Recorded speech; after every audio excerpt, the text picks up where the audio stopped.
Good evening, ladies and gentlemen. The clock on the wall says it's 2 minutes to 6, but my cell phone clock says it's 6:04, so we're supposed to start at 6, so let me call to order this meeting of the Macon-Bibb County Commission for Tuesday, February the 18th, and say that we're delighted that each and every one of you are here. Some of you still signing up to speak, and we're happy to get that, but we'd like to start our meeting as we typically do with an invocation and pledge of allegiance. We asked Minister Robert Worthy from New Pilgrim Baptist Church, Missionary Baptist Church, to be here with us, but I don't think he was able to make it in the bad weather. Minister Robert Worthy, are you here with us? If not, then let me call on Rabbi Schlesinger and see if he can't give us an invocation, please, sir, and then that'll be followed. We've got two students that'll lead us in the Pledge of Allegiance. If y'all will go ahead and come up to the podium and lead us in the pledge after we have the invocation. Rabbi? Would y'all please stand as you are able for the invocation and Pledge of Allegiance? Our God and Creator, we gratefully acknowledge that you are the Lord our God, the God of all people and the God of all generations. So we thank you. We sing your praises for our lives, which are in your hands, for our souls, which are ever in your keeping, for the signs of your presence we encounter every day, for the opportunity that you have given us to serve Macon-Bibb County and its diverse population, and for all of your gifts at all times, morning, noon, and night.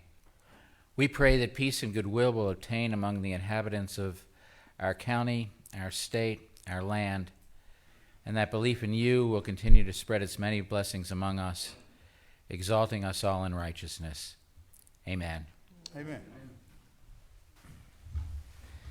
If you would please join us in the national anthem, or Pledge of Allegiance, sorry. I pledge allegiance to the flag of the United States of America, and to the republic for which it stands, one nation, under God, indivisible, with liberty and justice for all. Thank you. Be seated. Okay. Our Pledge of Allegiance was led tonight by two students from the Academy of Classical Education, better known as ACE, Thane Nye. Thane, would you please stand so we can recognize? Thane is a junior at the Academy of Classical Education, where he's an active member of the ACE One Act team, the ACE Concert Band as a percussionist, and ACE Shooting Sports. He's also a member of the Thespian Honor Society. This past year, the ACE One Act team placed first, and he was awarded Best Overall Actor in the area competition. He's Vice President of the Bibb County 4-H Board of Directors. He's led several activities at club meetings and actively participates in community service with 4-H. At District Project Achievement, Thane will be competing in the Performing Arts Drama category, while also campaigning to be elected to the Northwest District Senior Board of Directors. Thane, thank you very much for being here. Molly Prevette. Molly is a 7th grader at the Academy of Classical Education, where she serves as her 4-H club president. She's been in 4-H since the 4th grade, taking part in all types of activities, from monthly blast meetings to the Macon Rabies Clinic. Last year, she was awarded the Bibb County Outstanding Cloverleaf 4-H'er. Her favorite 4-H activities are summer camp, participating in community service, and District Project Achievement, which she'll be attending at the end of the month, competing in the fruits, nuts, and veggies category. Molly, thank you very much. And isn't it great to have two wonderful young people, when we hear so much bad news about young folks, to see two such wonderful students doing great things. We thank you for being here tonight. We wish you all the best in your future studies. I've had a request for a point of personal privilege from Mayor Pro Tem, and I want to call on him at this point. Thank you, Mr. Mayor. I just want to thank this entire community, our entire commission that paid homage to my mother, the passing of my mother. It has been something to see our clerk, her staff, all our commissioners, and Joe Allen. I'm calling him now my Pastor Joe Allen / Commissioner.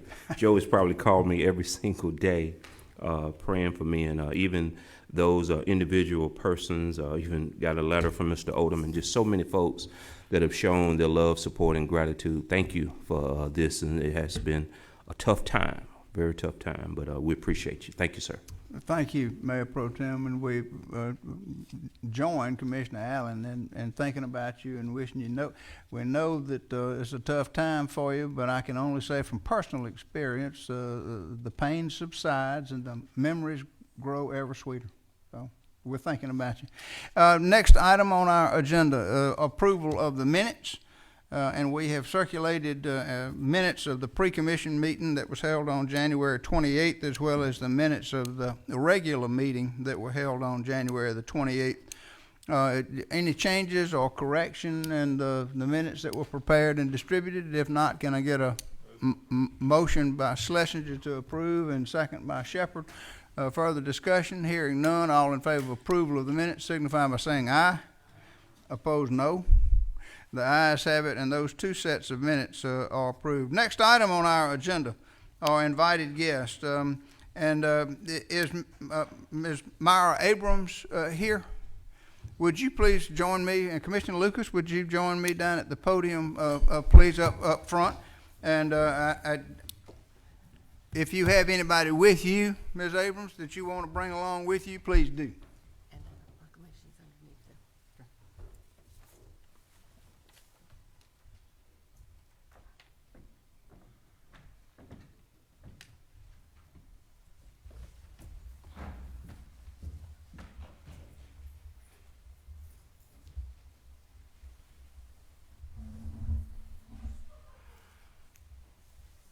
We were talking just a minute ago with Mayor Pro Tem about the loss of his mother, and that's a very difficult thing. It's also very difficult to lose a husband and father, and especially one that's so special to so many people. We prepared this proclamation, and it was presented before, but we wanted to present it again tonight.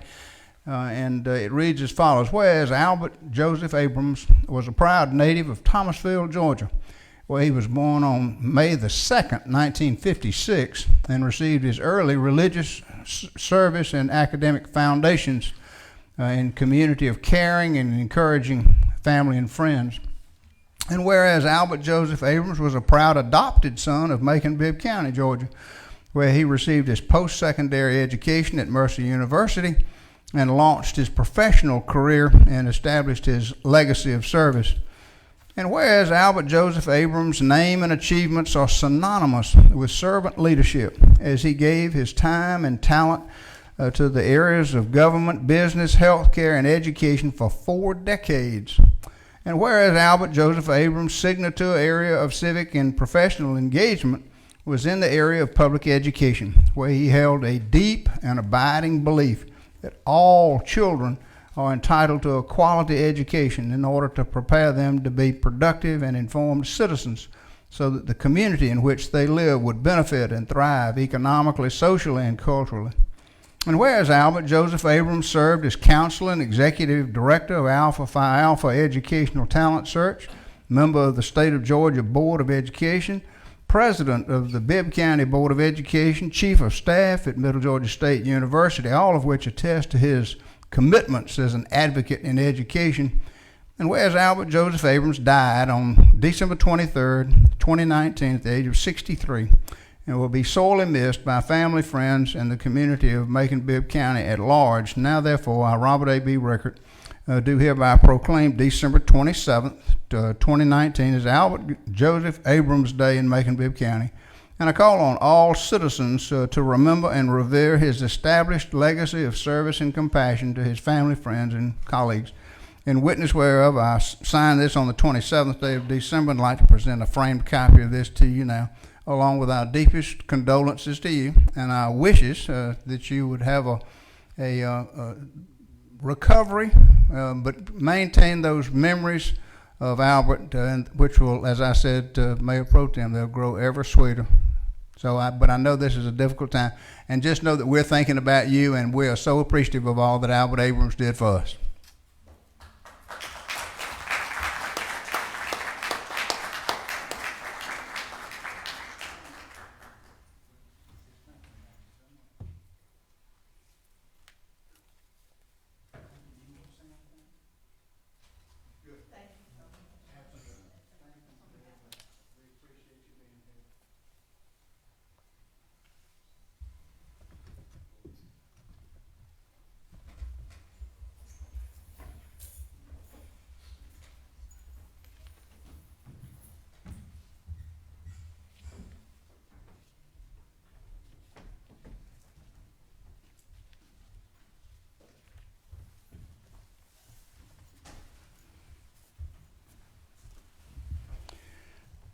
We have another invited guest tonight, and that's Isabel Davati.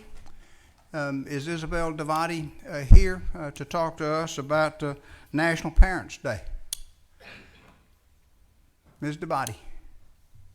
We'll have her back on another occasion because we were looking forward to her information that she was going to give us about National Parents Day.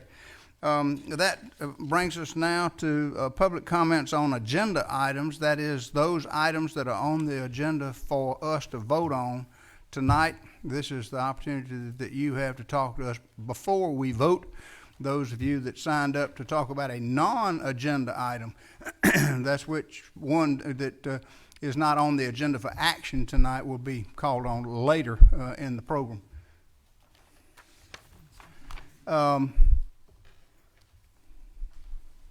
Mr. Willie Frazier is here and wants to talk to us about North Macon Park and the Elaine Lucas Senior Center,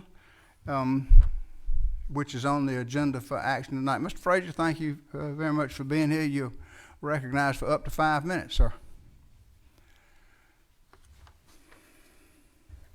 Thank you, Mayor, for these couple of minutes, but I actually have something that's a non-agenda item as well.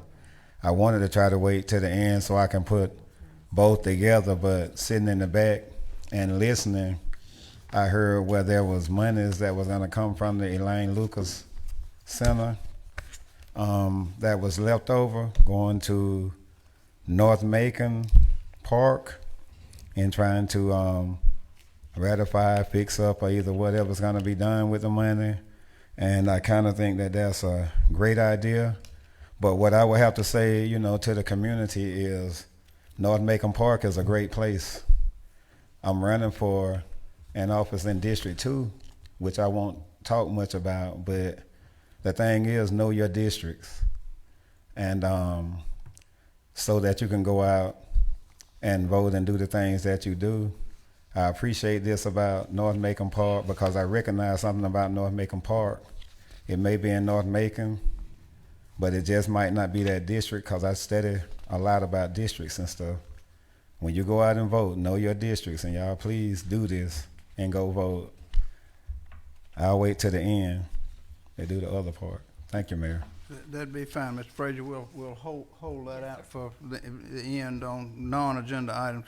There are several people that have signed up that want to talk to us tonight about an action item of Safe Built to be plans inspector and or plans examiner and inspection of construction inspection. I would only ask that while each of you can be recognized for up to 5 minutes, that you try not to be duplicative of comments that were made earlier. Let me start with Ken Smith. Well, that's why your name's first. First shall be last. First shall be last. So this your time. This your time, Mr. Smith. We appreciate you being. We appreciate you being here, sir. You're recognized for up to 5 minutes if you feel like you need it. I don't know why I'm here about Safe Built. First place, we've talked about the contract. The length of the contract shows 5 years. And it shows that they only have to have $1 million in liability insurance, aggregate of $2 million, which is really low. Y'all need to look at that kind of thing. That's not enough to cover anything. Everybody in here that's in the construction business got more money than that. They'll be the ones, if we use them, that's going to do all this. So you need to look at that. Also, they said they've got 31 cities in Macon, in Georgia, but when you look at how much staff, they say they got 40 people. That's 1.3 humans per place. That doesn't add up. And then it says in the nation, and this is what they sent, it says that they have about 1,000 clients with 1,100 staff members. Well, that comes out to 1.1 per area. So either we're not being in large areas or something's wrong. Also, it shows they lost 2 this year, one to Baldwin County. They had a contract with, and I called Baldwin County, and they said the situation was that the price kept going up. And so that the commissioners decided it was in best interest of them to pull it back in-house. Now, the city of Roswell, I called 3 times a day, and I did not get an answer, but there had to be a reason that they canceled with them. And we've got, I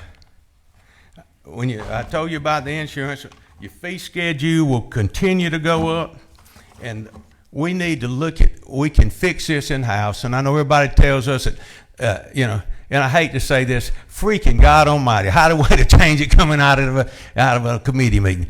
Because it was tabled. But the situation being, we can fix what we got, and within 10 days we can have somebody back on payroll who's been here before and who has all the credentials we need. We don't need to go outside. We need to try to keep Macon with the people we have been with all these years. We're going too hastily, and I know that y'all keep saying we've got to do it. We don't have to do it. We just need to sit back and decide what's the best long run. Some of you will be out of here pretty soon. All these other people are going to be here the rest of their lives. We don't want to affect Macon Bibb in the wrong way. And I ask each of you to look at your heart tonight and see that there's not an alternative to just jumping in the ocean. We need to try to find someone that'll help us. With the 60-40 split y'all talk about, it's not any way to do that. If you go into the state, y'all cannot take that money and use it to the general fund. So it has to be used on inspection fees, or it can't be used. And I think that y'all have received information that there will probably be some litigation coming on the 60-40 split, that it won't work. But anyway, I know there's a lot more got it, and I'm glad I really got first, because I don't like some of these other guys. They ought to have to go behind me. Thank y'all. Thank you, Mr. Smith. We appreciate you being here. Mr. Emery Arbor?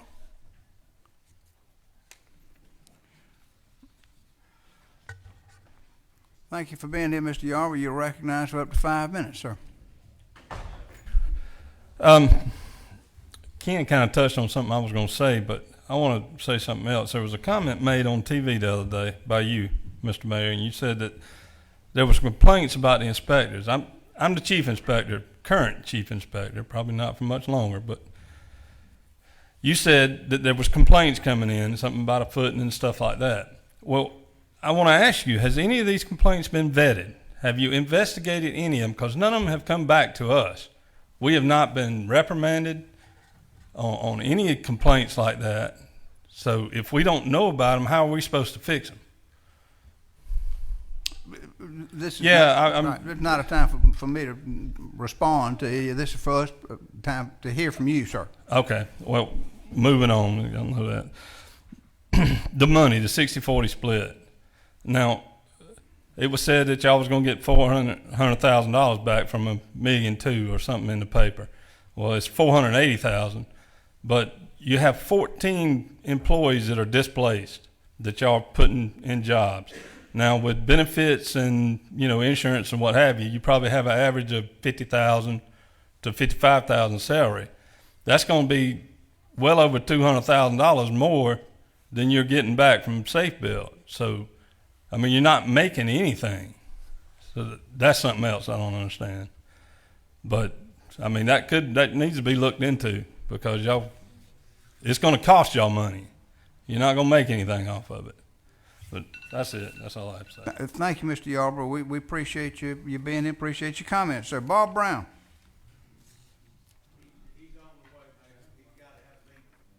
Oh dear. Okay. David Thompson.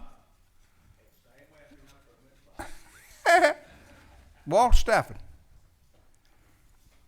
Hey, Mr. Stafford, thank you for being here, sir. You're recognized for up to 5 minutes. I would say I'll probably be one of the ones. I think Ken mentioned that some of us contractors would probably be here for a little bit longer. I'm one of the ones who hope to be here a little bit longer. And from some of the things I've seen, and from some of the, some of the more seasoned contractors that I'm coming behind, I'm hearing some of their wisdom related to what this will do and to the process of inspections and fees and plan review. It doesn't sit comfortable with what I hear them saying, and they've made a case for it that I truly believe in, to say I'm also an advocate to say if we could keep this in-house, because I would hate for it to be a problem down the road that we'll be in here, again, trying to discuss, how to fix it again. I think a fix should be done. I just think we should slow up and be patient enough to figure out what it is that we can do right here at home. Thank you, Mr. Stafford. We appreciate your comments and appreciate you being here. Raymond Hogley. I hope I came close on the pronunciation of your last name, sir. You did. Good. You're recognized for up to 5 minutes, sir. Okay. I'm Raymond Hogan. I'm an electrical contractor, and that's one of the things that I definitely wanted to say also, is that we should keep this in-house.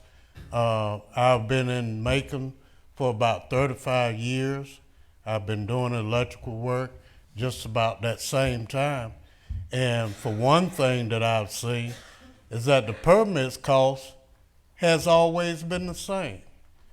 If we take and go up on the permits and so on and so forth, this right here will actually bring in revenue into the system that we have already. And I would say keep the guys that we have, because they are very knowledgeable. Thank you, Mr. Hogley. We appreciate you being here and appreciate your comments. Chris Brown. Hey, Mr. Brown, you're recognized for up to 5 minutes, sir. Well, I'd like to speak against the privatization of the Department of Inspections and Fees. The first thing I want to ask is not to get an answer, but think about what is the goal of the department. So the goal of the department is to protect the public from substandard construction and to protect the public from safety hazards associated with construction. So how do they do this? They do this by knowing and enforcing the code. So I'm going to read an excerpt from the code. This is from the mechanical code. The code official is hereby authorized and directed to enforce the provisions of this code.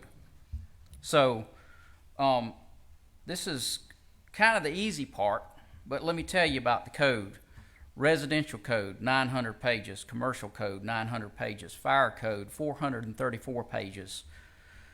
Life safety code, 457 pages. Plumbing code, 155. Mechanical code, 150. Fuel gas code, 150. American Disabilities Act, 200 plus. Then you've got Georgia amendments to the code. You got a pool and spa code that's 150 pages. Energy code that's 200 pages. Sprinkler code, 400 pages. I could go on. But here's the crazy thing.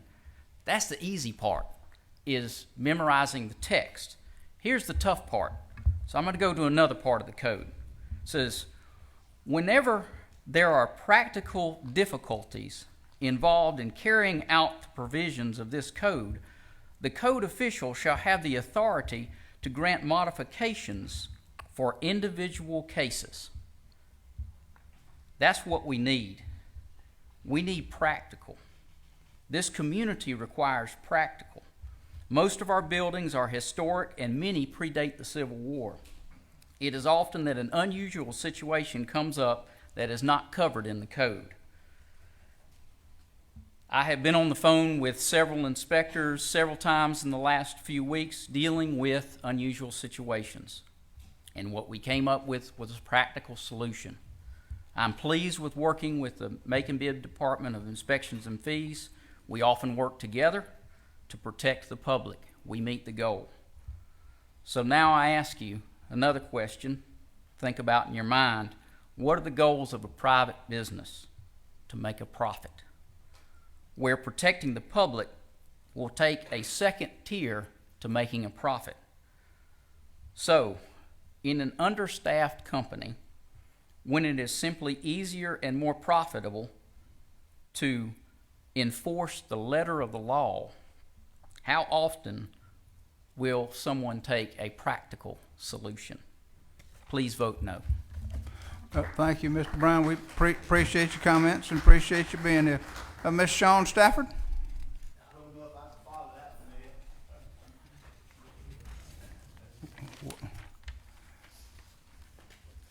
Delighted that you're here, sir. Good- You're good recognized evening. up to 5 minutes. Thank you.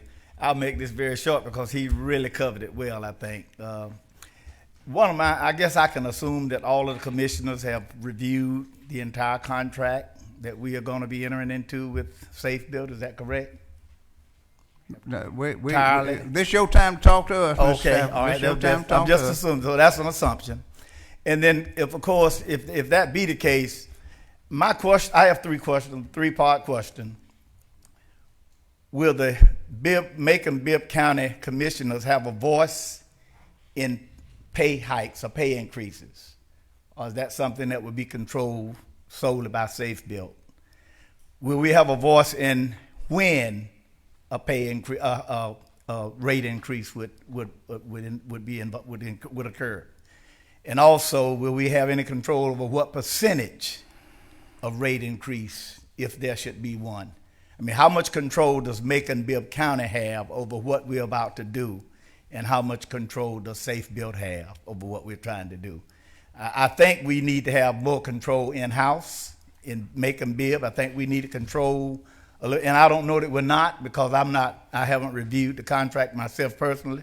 That's why I asked that. But I think we need to look at, before we actually get involved in a contract, what are the controls there? Who will control what? Because once we're there, then it may be difficult to back out. Thank you. Thank you very much, Mr. Stafford. Stephen Taylor?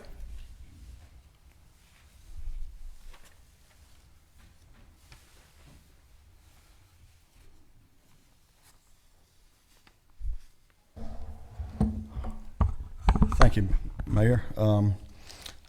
I'm a building inspector. I've only been there, actually this is my anniversary date. I was hired February the 18th, hired by Ricky Fuller. So I'm sort of got the least skin in this game here. And I've observed some things that Safe Built has come in and done that I don't think that some of you are aware of. In their assessment, when they come in and they did you an evaluation of the services, on page 7, in the summary, they stated, in developing this report, existing employees were shadowed and interviewed in order to evaluate existing processes and measures against industry standards. Well, I myself personally was not interviewed. I was not shadowed. Nobody rode with me to find out what we actually do. I spoke with every other inspector, and only 2 people said that they actually rode with them out of the 10 inspectors. So that concerns me with that statement right there that you all have read, that they put in right. That's their writing, their words, not mine.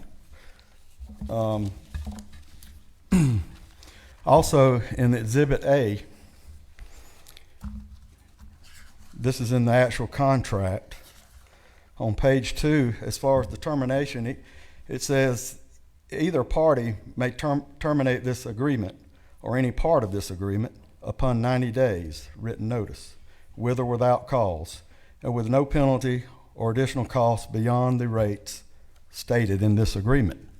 So that would lead you to think that you could just willy-nilly get out of this contract, and if you decide you don't like them, you can just say, hey, y'all hit the road.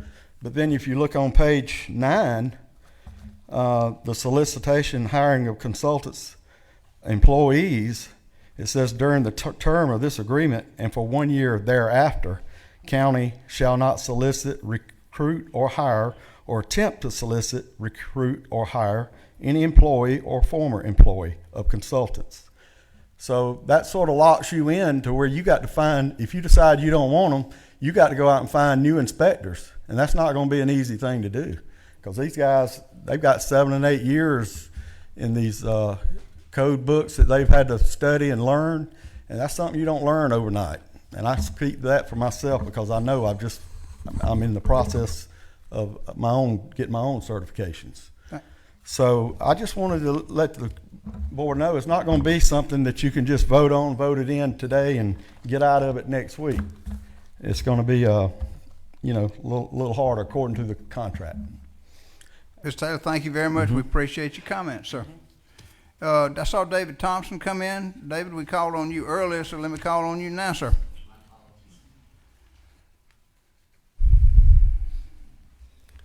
Hi, it's David Thompson with Piedmont Construction Group. I'm actually here to address the 60-40 split. I gave the information that we could obtain to Mark Woodall, who does the chief lobbying for the Association of General Contractors, based upon concerns about what is a reasonable amount for 60-40 split. Was not, in his opinion, anywhere close to reasonable based upon regulatory, statutory matters. I gave those to Dr. Moffitt 10 or 12 days ago. Said you probably should follow up with this guy. He's chief lobbyist for the state, for our organization.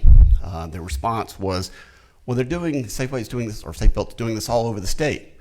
So, well, that's not meaning that it's appropriate, and you're about to open up a can of worms for other communities. The 40% split, under the information that we have, is most concerning.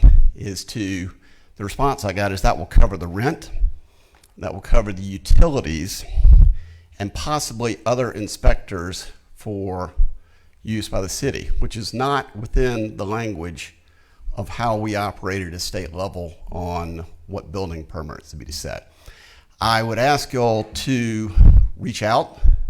Mark is available to speak about the 40%. He said I could buy 10%, but if you're spending $480,000 on rent and utilities, something's wrong, and I happen to agree. I can't imagine that the rent would be that much. I have not seen any explanation other than text as to what that money would be used for, but it was his opinion this would be challenged from the Association of General Contractors. And I said, Dr. Moffitt, let's not gum up the works. Let's at least research this with the leading expert.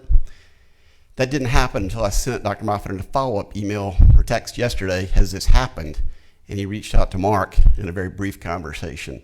And his elaboration was the same to both me and Mr. Woodall. Rent and utilities and additional building inspectors, which doesn't really fit since we're hiring an outside service for these building inspectors. I would request that y'all look into that 60-40 split and make sure that we're following state guidelines. Thank you. Thank you, Mr. Thompson. Appreciate you being here. Did Bob Brown come in? Bob Brown still not here. Warren Selby, are you here? Thank you very much for being here, sir. You're recognized for up to 5 minutes. Thank you, Mr. Mayor. My working relationship with business development, or for those of us that have been around a long time, we used to call it inspection and fees, spans some 40 years. And during that 40 years, I've served on the selection committee for directors for that department. And I've also served as vice chair of the code review committee, as I call it, which is the appeals board. I'll talk about that in just a second. Also, Mayor Jim Marshall commissioned me to chair a committee to review one-stop permitting for the city and Bibb County back in the day. And we also discussed at that time making business development an enterprise fund. And you know what an enterprise fund is a government accounting fund that provides goods and services for the public for a fee that makes the entity self-supporting. Now, as you can tell, I've worked with this group for a long time, very closely. And during my career, coming up, like I say, on 40 years now, there's been a lot of changes in our industry. Some of those have been technology, but some of those have been the means and methods that we deliver buildings. The one change that I've seen particularly recently has been the inspection process. Many counties, as you can tell, Safe Built, and I'm not here advocating Safe Built, I want to talk about the process just a second, is used all across the state of Georgia and all across the United States. They basically review plans, issue permits, and manage the process. But what I want to do tonight is dispel a few rumors that are out there that I've heard as this has been ongoing.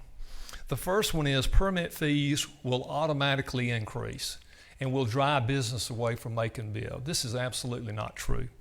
The building code states that the fees charged shall cover the cost of the service provided. Now, if the cost of the service exceeds the revenue, then yes, fees should be increased, no doubt. However, they cannot be increased as a source of revenue for the general fund. Excess revenue has to go back into the department.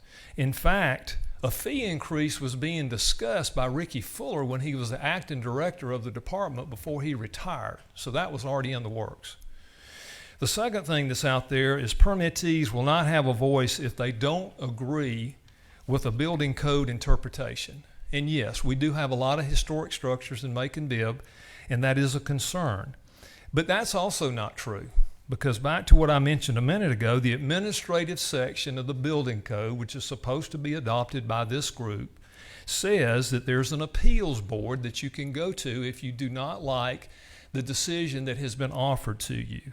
I served as vice chair along with Elmo Richardson, who was the chair of that committee for many, many years.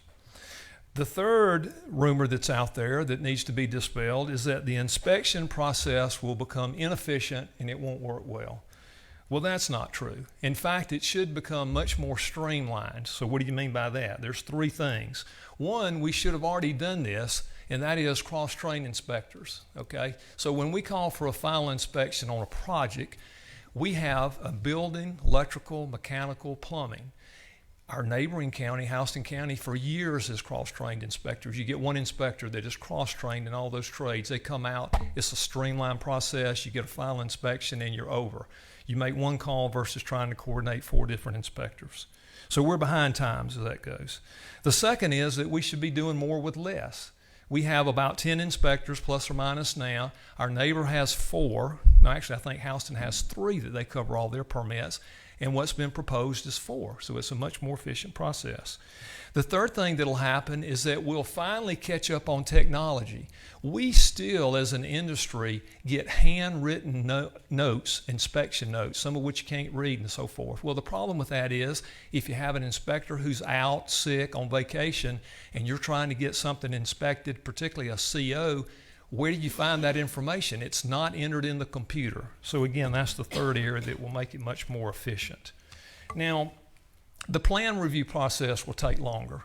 Well, that's not necessarily true because Georgia legislator put into place for us in the building industry a year or 2 ago that says plans have to be returned within 30 days. Okay, Safe Built has already commented publicly that they said they'll return small jobs. In fact, they said this in one of the meetings, you can walk in and come out with a permit on a small project. Now, if it's a large, complicated project and they identified hospitals and schools, it's going to take a little bit of time to review, and that's a reasonable approach.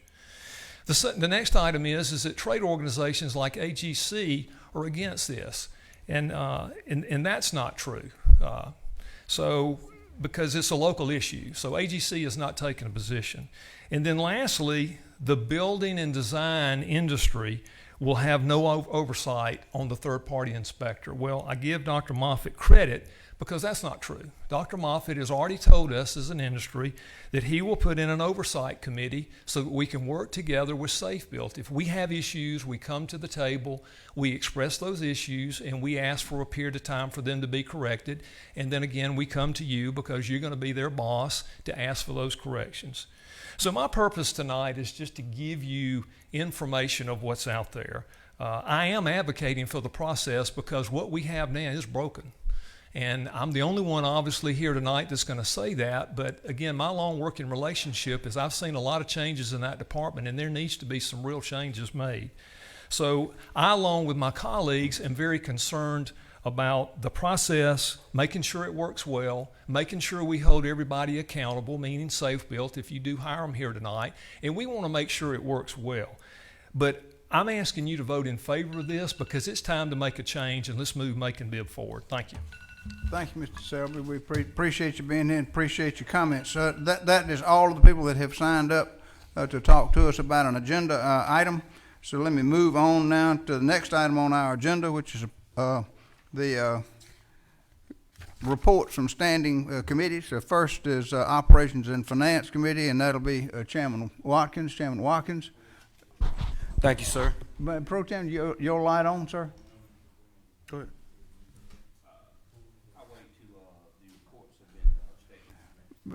Commissioner Jones, I think you learned to whisper in a sawmill, the way I heard Speaker Tom Murphy say once upon a time, learn to whisper in a sawmill. Thank you. Mayor Pro Tem, excuse me. I'll wait till the chairmanship. Okay. Chairman Watkins. Just making sure. Operations and Finance Committee, sir. All right. The Operations and Finance Committee met on February the 11th, 2020, and took the following action. We approved an agreement with Williams Communication in the amount of $717,658.82 to replace the Night Road 12-channel radio. We reappropriated $633,921.25 in SPLOST bond proceeds from the Elaine Lucas Senior Center to the North Macon Park project. There was an ordinance to appropriate more than $15 million in 2018 SPLOST proceeds for various planned expenditures. We accepted a grant from Academy Sports for $5,000 to be used by the Sheriff's Office in support of the annual Night to Unite program. We accepted appropriations from fund balance to purchase court recording systems, new computers, and new copier in the amount of $44,018.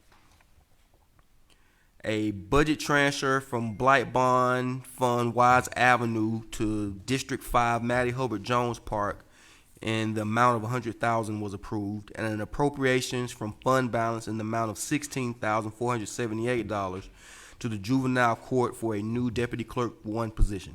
This concludes the Operations and Finance Committee report. Thank you, Chairman Watkins. Next committee, Economic and Community Development, and that report will be given to us by Vice Chairman Schlesinger. Vice Chairman Schlesinger. Thank you, Mr. Mayor. The Economic and Community Development Committee met on February the 11th, 2020, and took the following action. The committee approved the appointment of Matt Holt Jennings to the Fort Hawkins Board, Cole Thomason to the Urban Development Authority, and the reappointments of Dr. Stephen E. Corkery to the River Edge Behavioral Health Community Service Board, and Charlotte Woody to the Governing Board for the Balance of State Continuum of Care. The committee authorized the agreements with the following organizations for community development block grant funds. First, Rebuilding Macon for minor home repairs for approximately 24 elderly or low-income homeowners in the amount of $52,000. For minor home repairs for 65 elderly low-income homeowners in the amount of $130,000. The Crisis Line and Safe House to provide shelter and services for persons involved in domestic violence situations in the amount of $35,922. The Economic Opportunity Council for Dental Program for homeless and low-income individuals in the amount of $25,000.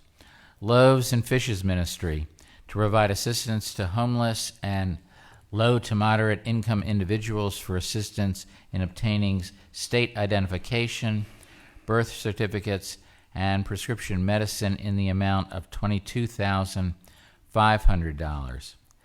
The Family Counseling Center of Central Georgia to provide for counseling and therapeutic workshops in the amount of $27,581.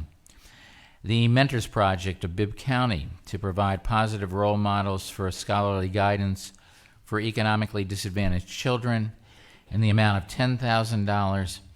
And finally, Home First Housing Resources services to provide housing counseling services in the amount of $69,569. The committee also heard an update on film and television shows that are being filmed here in Macon-Bibb County from Aaron Buzza from Visit Macon, and this concludes the report of the Economic and Community Development Committee. Thank you, Vice Chairman Schlesinger. Next will be the Public Safety Committee, and that report will be given to us by Chairman Wynn. Chairman Wynn? Mayor, the Public Safety Committee met on February the 11th, 2020, and approved the following. The ordinance to amend the organizational chart by transferring Animal Welfare Department and the Animal Shelter under the control of the Bibb County Sheriff's Office. With no further business, this concludes the report of the Public Safety Committee. Thank you, Chairman Wynn. And Facilities and Engineering Committee, that report will be given to us by Chairman Jones. Chairman Jones? Yes, sir. We met on February the 11th with the other committees and took the following action. The committee voted to approve the second amendment to the lease agreement with Due South Investments to extend the lease for 60 days and convert the lease to a month-to-month lease. That completes the report. Thank you, Chairman Jones. That's all of the committee reports, so that we'll move on now to the consent agenda, which pertains to alcohol licenses and the issuance or denial thereof. The first item is a denial of the new alcohol beverage license for Pearls 35 LLC, doing business as Friends Food Mart, located at 3350 Houston Avenue in Macon. The Committee of the Whole recommends approval of the denial. So this is to deny the license. Is there further discussion?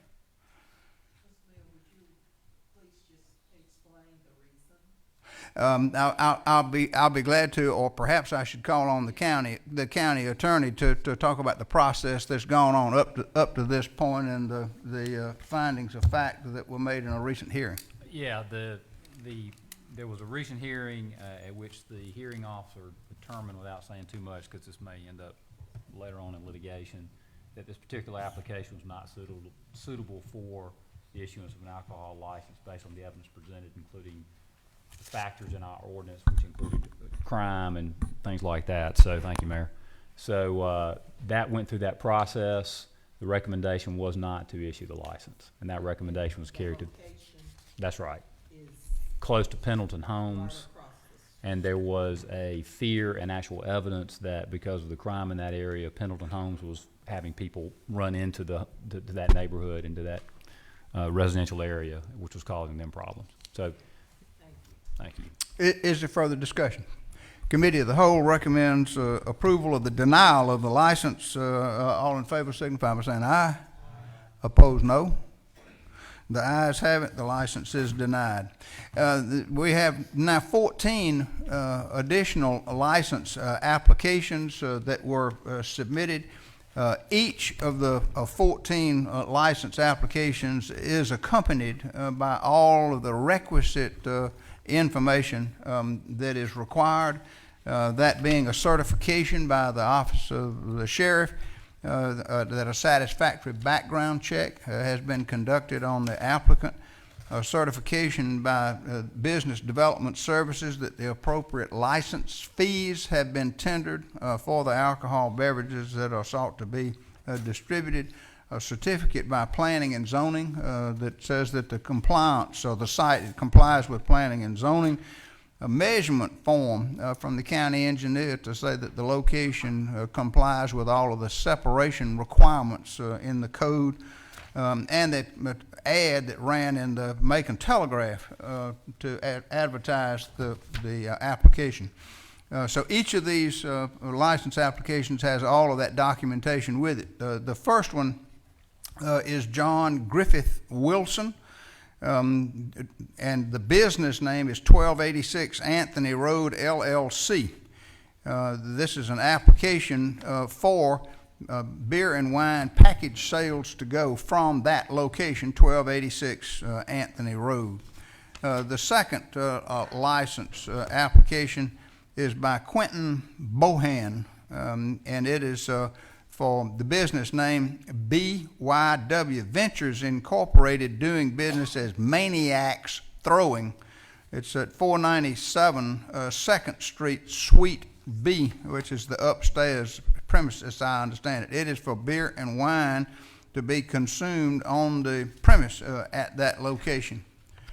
The third application is from Anthony Lynn Kirkland Sr.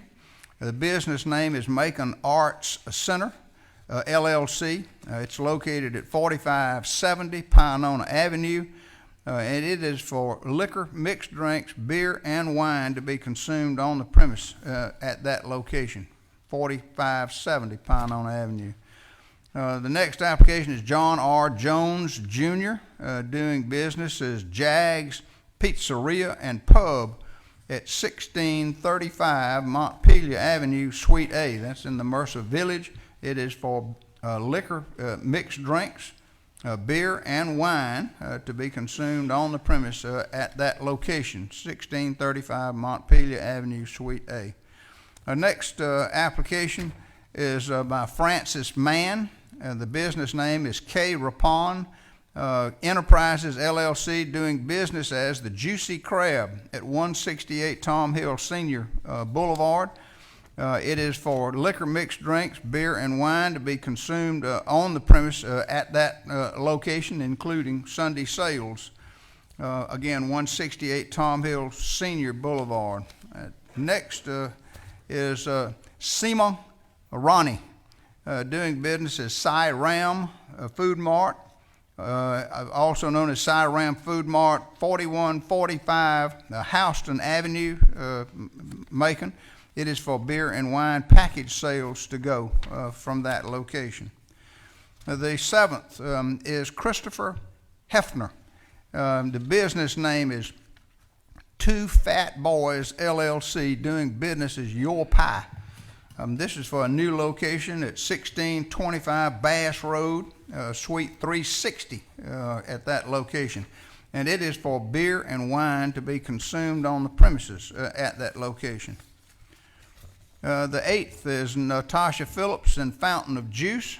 It's at 4123 Forsyth Road. It is for beer and wine to be consumed on the premise at that location.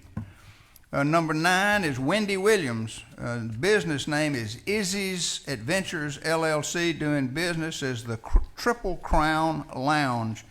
That is for liquor, mixed drinks, beer, and wine to be consumed on the premise at that location, 1715 Sherling Drive in Macon. Next is Jugal Patel. Business name is Shri Monakali Incorporated, doing business as Tom's Food Mart at 811 Pinona Avenue. That is for beer and wine package sales to go from that location. Next, application number 11 is Aziz Budwani. The business name is Balaji Investment Group, LLC, doing business at the Chevron Food Mart, located at 815 Sherling Drive. It is for beer and wine package sales to go from that location, 815 Sherling Drive. The next application, number 12, is Muhammad Faheen Ahmad. Business name is Royal 82 LLC, doing business as the Velo Food Mart at 7104 Houston Road. That is for beer package sales to go at that location. The 13th application is from Bhumi Patel. The business name is Raja 310 LLC, doing business as the Country Club Package Store at 4575 Forsyth Road. It is for liquor, beer, and wine package sales to go from that location, 4575 Forsyth Road. And finally, number 14 is from Michael Dixon. The business name JNY Enterprise, doing business as SJ Foods. It's at 3751 Mercer University Drive. It is for beer package sales to go from that location. The Committee of the Whole heard these 14 applications and recommends approval. Is there further discussion? Hearing none, all in favor of the approval of these 14 licenses signify by saying aye. Opposed, no. The ayes have it. Those 14 licenses will be issued as requested. That now brings us to the next item on our agenda, which is old business. And the first item of old business is an appointment to the Fort Hawkins Board, and I'll ask the clerk to read that by caption. A resolution of the Macon-Bibb County Commission appointing Matt Holt Jennings to the Fort Hawkins Board and for other lawful purposes. Economic and Community Development Committee recommends approval. Is there further discussion? Hearing none, all in favor of the resolution signify by saying aye. Opposed, no. The ayes have it. The resolution is adopted. Next is a reappointment to the Balance of State Continuum of Care. And I'll ask the clerk to read that by caption. A resolution of the Macon-Bibb County Commission reappointing Charlotte Woody to the Governing Board for the Balance of State Continuum of Care and for other lawful purposes. The Economic and Community Development Committee recommends approval. Is there further discussion? Hearing none, all in favor of the resolution signify by saying aye. Opposed, no. The ayes have it. The resolution is adopted. Next is appointment to the River Edge Behavioral Board, and I'll ask the clerk to read that by caption. A resolution of the Macon-Bibb County Commission reappointing Dr. Stephen E. Corkery to the Board of Directors of the River Edge Behavioral Health Community Service Board and for other lawful purposes. Is there further discussion? I'm sorry, the Economic and Community Development Committee recommends approval. Is there further discussion? Hearing none, all in favor of the resolution signify by saying aye. Opposed, no. The ayes have it. The resolution is adopted. Next is an appointment to the Urban Development Authority, and I'll ask the clerk to read that by caption.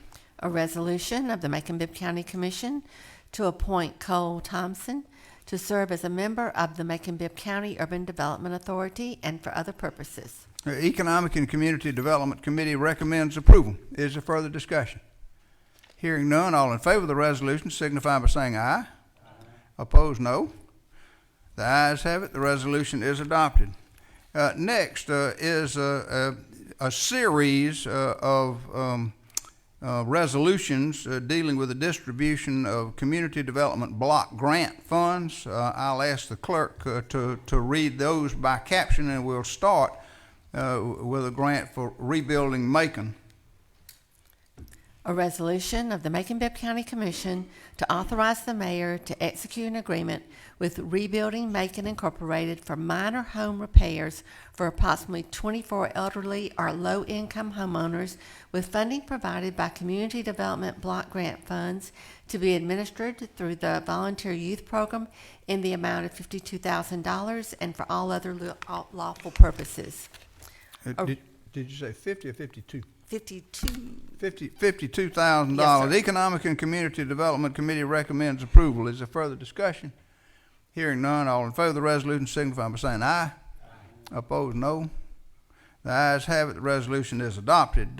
Next is a companion resolution for different services, but also with Rebuilding Macon. I'll ask the clerk to read that by caption. A resolution of the Macon-Bibb County Commission to authorize the mayor to execute an agreement with Rebuilding Macon Incorporated for minor home repairs for approximately 65 elderly or disabled low-income homeowners with funding provided by Community Development Block Grant Funds in the amount of $130,000 and for other lawful purposes. Economic and Community Development Committee recommends approval. Is there further discussion? Hearing none, all in favor of the resolution signify by saying aye. Opposed, no. The ayes have it. The resolution is adopted. Next is a grant of money to Crisis Line and Safe House. And I'll ask the clerk to read that by caption. A resolution of the Macon-Bibb County Commission to authorize the mayor to execute an agreement with Crisis Line and Safe House of Central Georgia Incorporated to implement the Crisis Line and Safe House Shelter Project to provide shelter and other comprehensive services to persons and/or families involved in domestic violence situations within a 12-month period, with funding provided by Community Development Block Grant Funds in the amount of $35,922 and for other lawful purposes. Economic and Community Development Committee recommends approval. Is there further discussion? Hearing none, all in favor of the resolution signify by saying aye. Opposed, no. The ayes have it. The resolution is adopted. Next is a grant to Macon Bibb EOC for a dental program. I'll ask the clerk to read that by caption. A resolution of the Macon-Bibb County Commission to authorize the mayor to execute an agreement with the Macon-Bibb County Economic Opportunity Council Incorporated to implement the Macon-Bibb County EOC Incorporated dental program to provide dental services for homeless and low-income individuals, with funding provided by Community Development Block Grant Funds in the amount of $25,000 and for other lawful purposes. Economic and Community Development Committee recommends approval. Is there further discussion? Hearing none, all in favor of the resolution signify by saying aye. Opposed, no. The ayes have it. The resolution is adopted. Item I is a grant to the Loaves and Fishes Ministry, and I'll ask the clerk to read that by caption. A resolution of the Macon-Bibb County Commission to authorize the mayor to execute an agreement with Loaves and Fishes Ministry Incorporated, who will operate the Day Life Center program, which will provide assistance to homeless and low to moderate income level individuals with assistance in obtaining Georgia State identification, birth certificates, and prescription medication, with funding provided by Community Development Block Grant Funds in the amount of $22,500 and for other lawful purposes. Economic and Community Development Committee recommends approval. Is there further discussion? Hearing none, all in favor of the resolution signify by saying aye. Opposed, no. The ayes have it. Resolution is adopted. Item J is a grant to Family Advancement Ministries, or I should say a contract with Family Advancement Ministries for car seats for kids, and I'll ask the clerk to read that by caption.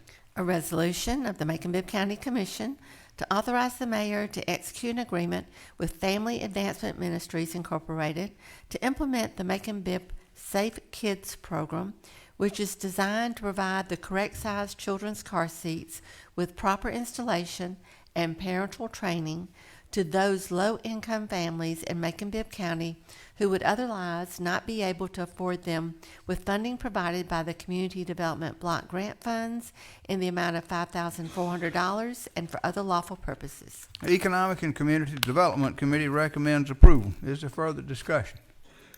Hearing none, all in favor of the resolution signify by saying aye. Opposed, no. The ayes have it. The resolution is adopted. Next is an agreement with Family Counseling Center for services provided by them, and I'll ask the clerk to read that by caption. A resolution of the Macon-Bibb County Commission to authorize the mayor to execute an agreement with Family Counseling Center of Central Georgia Incorporated to provide the Family Counseling Center's counseling and therapeutic workshop seminar program, with funding provided by Community Development Block Grant Funds in the amount of $27,581 and for other lawful purposes. Economic and Community Development Committee recommends approval. Is there further discussion? Hearing none, all in favor of the resolution signify by saying aye. Opposed, no. The ayes have it. The resolution is adopted. Next is a similar agreement with the Mentors Project for services that they'll provide, and I'll ask the clerk to read that by caption. A resolution of the Macon-Bibb County Commission to authorize the mayor to execute an agreement with the Mentors Project of Bibb County Incorporated to implement the Mentors Project of Bibb County program, which will provide positive role models for scholarly guidance and learning directed community service programs geared towards economic disadvantaged children, with funding provided by the Community Development Block Grant Funds in the amount of $10,000 and for other lawful purposes. Economic and Community Development Committee recommends approval. Is there further discussion? Hearing none, all in favor of the resolution signify by saying aye. Opposed, no. The ayes have it. The resolution is adopted. Finally is another agreement, this one with Home First for services that they'll provide, and I'll ask the clerk to read that by caption. A resolution of the Macon-Bibb County Commission to authorize the mayor to execute an agreement with Home First Housing Resource Services Incorporated to provide housing counseling services with funding provided by the Community Development Block Grant Funds in the amount of $69,569 and for other purposes.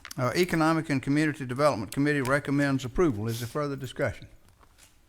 Commissioner Lucas, is that your light?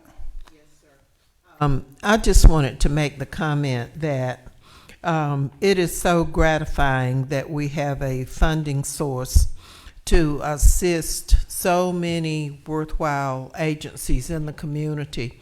And I don't want anybody to who's listening to this to think that these agencies are fully funded by from the Community Development Block Grant. Those agencies go out and raise their own funds, and the monies that come from the Community Development Block Grant funds are federal monies that we have sent to Washington that have come back to us. And because we have negative things going on in our community, this money is intended to help alleviate some of those negatives in our community.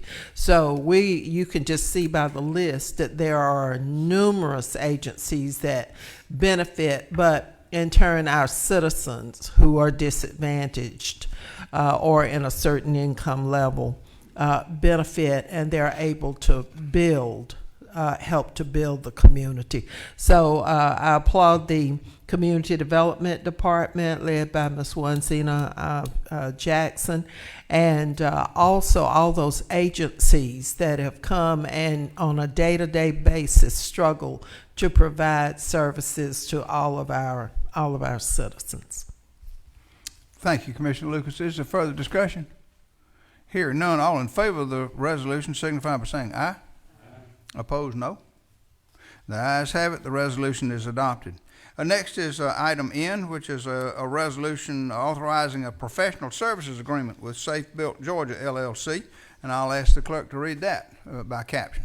A resolution of the Macon-Bibb County Commission authorizing the mayor to approve a professional services agreement with Safe Built Georgia, LLC, to provide a full range of internal and external services for building development administration, professional plan review, and inspection services to include labor, supervision, materials, equipment, and transportation needed to perform high-quality work with compensation to be 60% of county building permit fees and other hourly rates as provided herein to be paid from the Business Development Services budget, contract labor, contractual services line item, and for other lawful purposes. The Committee of the Whole recommends approval. Is there further discussion? Commissioner Watkins, I got you first. Thank you, sir. Just a few comments. I voted no in committee. Largely,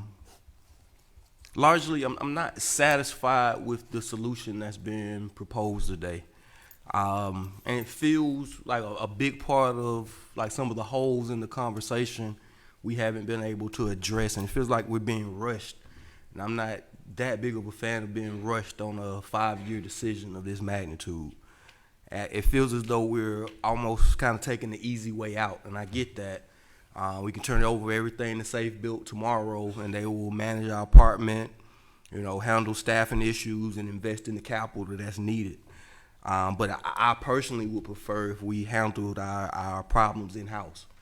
And I just haven't been able to understand why we are not able to hire and recruit a qualified manager. A lot of the problems that department is having is because it's been without a department head for multiple years. I think we've done a couple interim managers, but to me, that is the solution. It needs to be well managed, and we should be able to hire and recruit a qualified manager. And kind of lastly, I'm just in general, I'm not a fan of privatization because research and our past experiences have shown that the costs tend to rise faster. We have less control of those costs that need to rise. and service quality over time ends up being a sacrifice. We've seen that with ADS, and you can see it in other counties, Johns Creek, throughout the state that have dealt heavily in privatization. And I say it lastly, but the other one, the 60-40 split, and the way that fee structure works is still kind of weird to me, when a great solution is spending the money and hiring a quality, competent leader to manage the department. Safe Built is essentially providing us with, I think Mr. Smith kind of summed it up, a 1 to 2 man managerial operation is what they're doing with quality, competent people to manage our 10 to 4 people. And I just can't understand why we can't find somebody in the country to do this for us. But I yield. Thank you, Commissioner Watkins. Commissioner Wynn, got your light on next. Thank you, Mr. Mayor. I basically have had heartburn over this situation because I've had contact hearing both pros and cons about Safe Built, and listened to the comments tonight. I share almost exactly what Commissioner Watkins has said. I am not in favor of privatization of this department. I want to keep it in-house. I think that when things started going downhill a little back 6 or 8 months ago, we should have started doing things to hire the right people to put in place to keep it in-house. We didn't do that. That's our fault. But we can do it. We can still do it. It ain't all the way broken that we can't fix it. And I think that we need to continue to look at keeping it in-house, working with the employees, the good employees we have, finding even better ones to do some of these things. We can find someone that's cross-trained, or we can cross-train them. That can be done.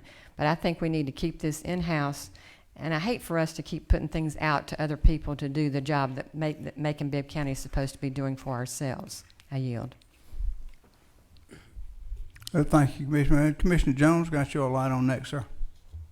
Yes, sir. I have no doubt that Safe Built is a good qualified company and that they do a good job, know what they're doing.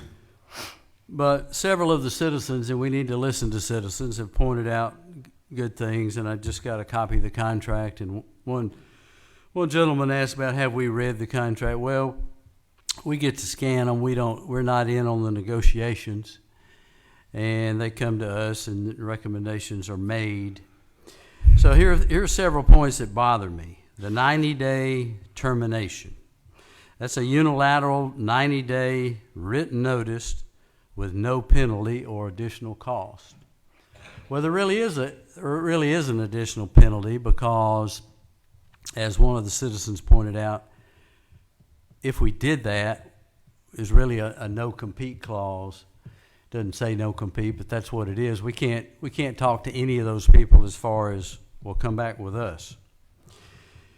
The 60-40 split bothers me. That was pointed out as well, and that bothered me when we met as committee of the whole. Negotiations is what I do for a living, and no, I'm not a government negotiator, but time and time again, we've left money on the table. And I can give you 5 or 6 examples. One of them was when we agreed to do the roundabout in front of the Children's Hospital. That's a good project. Well, we paid 80% of. We're paying 80% of that, and they pay 20%. It's a terrible negotiation, not a fair negotiation. This contract goes for 5+ years. Typically, we don't sign 5-year contracts with people. Usually it's 3, is what I recall, but it's 5 till June 30th, 2025. The insurance part was brought out, $1 million each claim, $2 million general aggregate. And that point number 25, the term of this agreement, it says we couldn't rehire somebody. The term of this agreement plus 1 year thereafter. So I'm not sure. I guess that's a little vague as to what it means. But I don't think there's too many questions for me right now. I voted for it out of committee. I've got several questions now. I think we could have negotiated a much better split than a 60-40. And I don't like the penalty, even though it says with no penalty. We do have a penalty because we can't talk to those employees for the term of their agreement plus 1 year thereafter. I don't like that clause. It's not a good clause for us. I yield. Thank you, Mr. Jones. Mayor Pro Tem? Yes, sir, Mr. Mayor. This is one of those things over the last couple of weeks, going through what I've gone through, that I've paid attention to and received a lot of phone calls and emails about. I will tell you that this system is broken and it needs to be fixed. And it just didn't start 6 to 9 months ago. For me, it actually started May 2014 with a knock on my door from an inspector that says they were here to inspect a project that I was doing. And I asked who sent them there, and he said he couldn't tell me. And I said, I'm the commissioner. I've been the commissioner since January. Do you know who I am? He says, no. I said, get off my property. And I called Ricky Fuller, and I said, did you send this person? It's the first time I'm telling this story. This guy was in this room. He spoke a couple of weeks ago. And I've never said this and shared this. He and I see each other. He's never brought it up to me. I've never brought it up to him. And I called Mr. Fuller. I said, did you send this guy to my house? And he says, no, but you need a permit, because we was going through a process with an animal control person, and the animal folks were very upset. And they sent him to my house because they were paying attention to all that attention. If y'all may remember, the news media came about a porch and my son and wife and all of that. And so it had something to do with the animal folks sending him, and they was all upset because we didn't elect Sarah Tennant and all that. And so I had to go and pay $35 for a $2,500 project. And I've always remembered that gentleman that was sent by friends of his. And so for me, that's when that process started. It's continued, all the things that we hear, and we talk about privatization. This word privatization, I guess that's the big word or the big elephant that everybody's afraid of. I don't know what we call it when we got rid of all the city employees that now work for the Centralplex or the Marriott. Do y'all know there's a 60-40 split with Ticketmaster with the ticket sales? I would think that the chairman of facilities might ought to be familiar. There's a 60-40 split with Ticketmaster. Maybe we need to revisit that one as well. That's not a good deal in some people's eyes.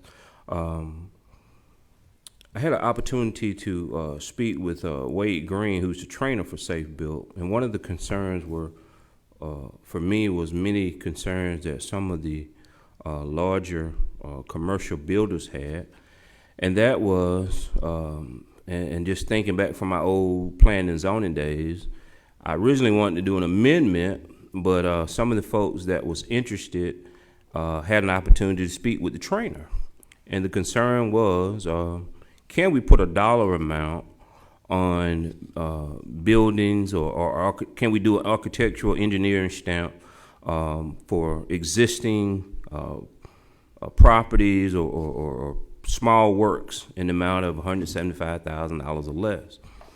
We didn't have to do that because there's something in place, commissioners, called state law. So regardless of what we do, state law still exists. State law will still supersede whatever Safe Built does or decisions they make. I think for me what it particularly does is it takes the government out of it. It takes the friends and the buddy system out of it, that they're dealing with somebody that are not just beholden just to the government itself. It really does. And more recently, if you talk to some folks down in Albany, Georgia, their process works. They have a different company. Matter of fact, they used to have Safe Built. They went with a different company that does the exact same thing. But the process does work. And so it's been broken. It needs to be fixed. And so how do we fix it? Dr. Moffitt and his team have come up with a way to try to fix our issues. People come to us and we hear the issues all the time. It's broken. What do we do? What do we do? And so we task them with straightening it out for us. Is this the all-in answer? Probably not. But I think it's a start to getting rid of that system that's been in place, or those people that's been in place for years that have heard about all these issues that have not changed it. And so it's time for us to possibly change it. And if y'all remember years ago, I'm talking to the former city council member, when Chief Monroe came here, he made some changes, and he says there are some officers that's been in one department 25 years, 30 years, and he began to implement all these changes, and he says, you're going to do cross-training. You shouldn't be over here 30 years. We're going to send you over here. And some folks got very upset. But in the end, ultimately, you learn how to multitask and do more than one job and position. And so it's not the all-in answer, but I think it's a true start to whatever we began to do. And if we don't have the answer, the solution, then I would say we need to come up with it. And we can't say, Dr. Moffitt and your team go out and help us and straighten this out. And then when they come back, say, well, we don't like your solution, your plan. Here's mine, and I don't have one to offer. So with that, I do support it, and I will support it if we take a vote on it. Thank you. Thank you, Mayor Pro Tem. Point of personal privilege before I come back. We've got one waiting, but they've already spoken once before, so I'll come back momentarily to you. 2 or 3 things that appeal to me about contracting with Safe Built. Number one is I'm impressed by the way they can move employees around from municipality to municipality. Got 30 or 40 other cities in Georgia, so when you have a flurry of activity, one, they can shift people over there to do the plans, inspections, etc. Now, number 2, if you have a really complex set of plans, detailed, big, thick plans, they've got the resources in a central location to review those plans without having to try to hire extra people. So I think there is some efficiency to be realized with Safe Built that we can't have by having full-time employees constantly on staff and sitting there. Number 2 is I do think they've got a specialized skill. They've done this before. They've done it in a number of different locations, some of which may not have worked out as well, if I understood 1 or 2 people to say, but others that claim it's the best thing they've ever done. Number 3, they've been on board with us in one capacity or another for approximately 9 months. They came in when we lost our last director, Marcus Robinson, who resigned to go back to Florida. So they've been there to kind of help oversee and assess the situation. And I think they've done a good job. Then when we lost our plans examiner, we had to go back to them and see if they wouldn't bring in a plans examiner so that we could continue to examine plans and keep that situation going. And over the last 9 months, I really think the process has worked pretty well. I haven't heard anybody complain to me about Safe Built here in Macon. The final thing that I will say is when they say that they can cross-train these inspectors and make the process work better, I think they're offering us a service that we desperately need. And I hope we'll take the step to approve it and in good faith start down this road, because I think it would be a good fit for us. And if it's not, there are termination provisions in there, but we are in a situation where I think the current contract with them expires in a very short period of time. Then we'd be without a plans examiner and without some of the oversight that we've got, and I think that would put us in a pretty bad situation. So with that, Chairman Jones, I got your light on next, but I hope we'll approve it. Yes, sir. Several points, and some of them addressing yours, Mr. Chairman. we've known about this. Well, first of all, they've been here for 9 months, so it hadn't been broken for 9 months because they've been here, right? They've been here for 9 months, and I think they run it efficiently. They know what they're doing. We've known we've had this problem for many, many months. So, we have to put this on the administration. We should have, unless we had all along planned to put it with a private company like SafeBuilt, and I'm not knocking that, but if that was the plan all along, then we did just fine. But otherwise, we should have been interviewing people as to who can do the job. Because we need management, we need direction, and they've given that to us for 9 months. So, and we've all addressed, and I bet all the builders would agree, there's always been complaints about inspections and fees. Anybody disagree with that? I don't think so. It's just the nature of the beast. There's always complaints against inspections and fees. Justified or unjustified, they're there, right? So, and you told us last Tuesday, well, we need to do something because we got 18 days left and we need to do something. I feel like Commissioner Watkins, we're being rushed. I think we have SafeBuilt's a good company and they're efficient. I would agree with the contract if we could strike paragraph 25, which says, during the term of this agreement and for 1 year thereafter, county shall not solicit, recruit, or hire or attempt to solicit, recruit, or hire any employee or former employee of consultant who provided services to county.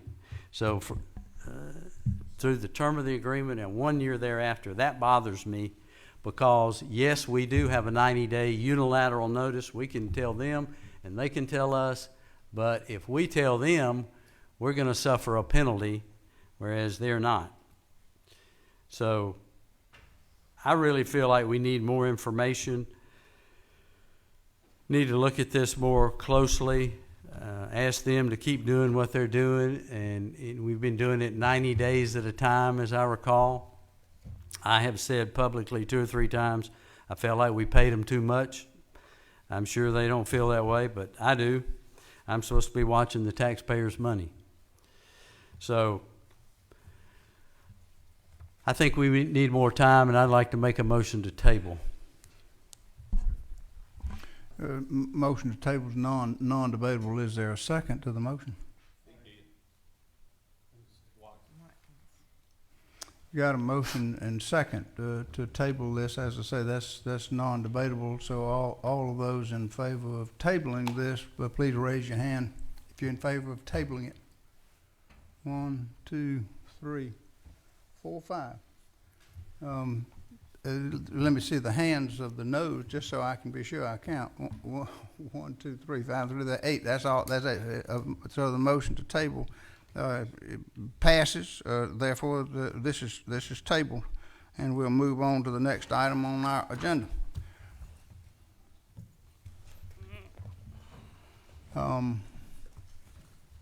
Having my troubles here turning the lights on and off. Next item on our agenda is a resolution to declare support for legislation that's currently pending in the legislature, and I'll ask the clerk to read that by caption.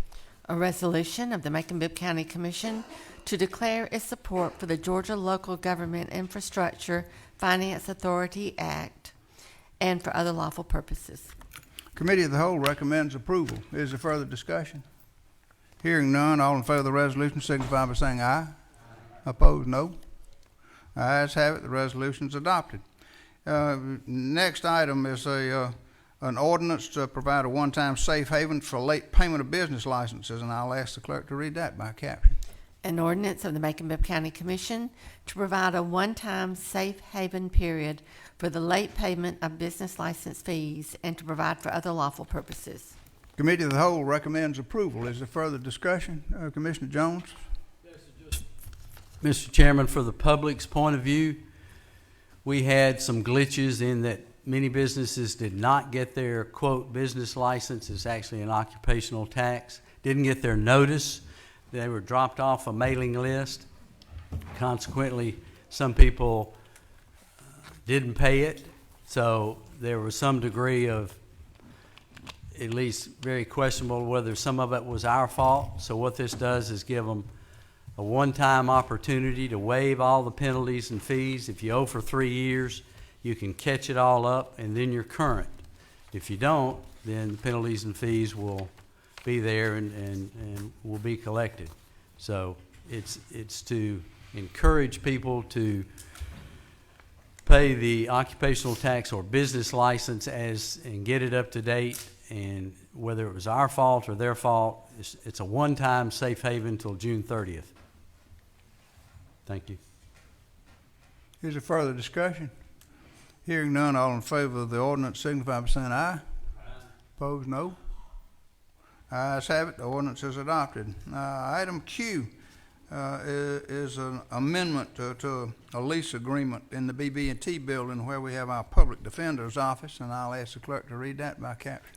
A resolution of the Macon-Bibb County Commission authorizing the mayor to execute a second amendment to the lease agreement with Due South Investments LLC to extend the lease for 60 days and to convert the lease to a month-to-month lease with 3% increase of the annual base rent due and other lawful purposes. Facilities and Engineering Committee recommends approval. Is there further discussion? Commissioner Lucas, got your light on. Yeah, I just wondered who are the principals of Due South Investment? I'm not Who sure. owns? I'm not sure I know all of them. My impression is Earl Bars is one of the principals, but I don't know how many other people there may be in that LLC. I don't know the answer to that question. Okay, and is that 3% increase? Is that kind of standard? Do we do that with all?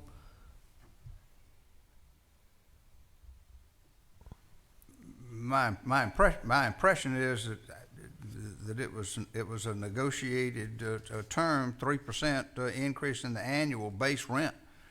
But again, it's a month-to-month basis for continued occupancy by the public defender's office. But So we're not being asked to make improvements. It's their building. They're the ones that are going to make whatever improvements correct that need to be made. Correct. And they can't quite tell us that until the public defender's office points out exactly what improvements they want made, additional space or improvements. Then they figure in a cost for that and then amortize it and come back to us, and we negotiate for a new lease on the improved premises. So they are going to bill us for the improvements. Oh, yes, ma'am. Yes, ma'am. If you ask for improvements in the premises, yes, ma'am, they take that into consideration as far as the future rent is concerned. If it's more than you want to pay, then we can find someplace else and cancel the month-to-month lease on the existing premises and move on. Okay, yeah, that is an option. Yes, ma'am, it That is. It's an option. Okay, I just wondered why we were automatically giving them an increase, and if that was something that happened with all of these contracts. How long have we been in that space?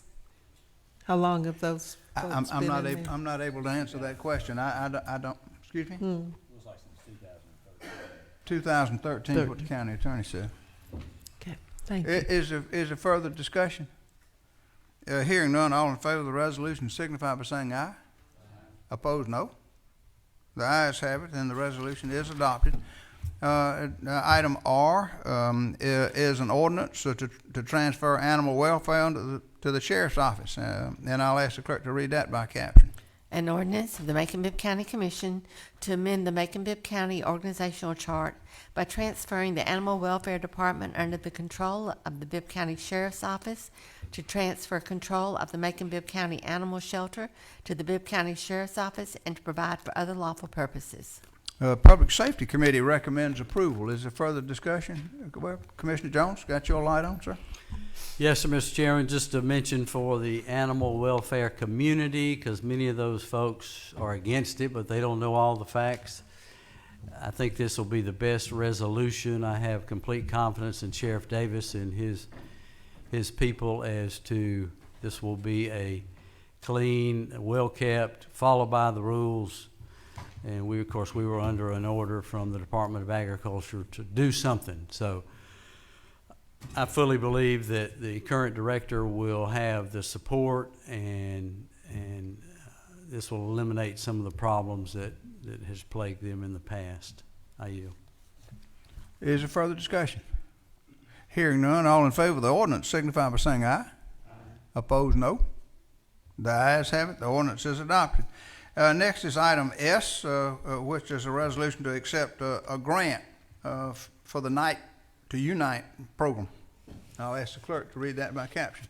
A resolution of the Macon-Bibb County Commission authorizing the acceptance of a grant from Academy Sports and Outdoors, Ltd., in the amount of $5,000 to be used by the Bibb County Sheriff's Office in support of its annual community Night to Unite program and for other lawful purposes. Operations and Finance Committee recommends approval. Is there further discussion?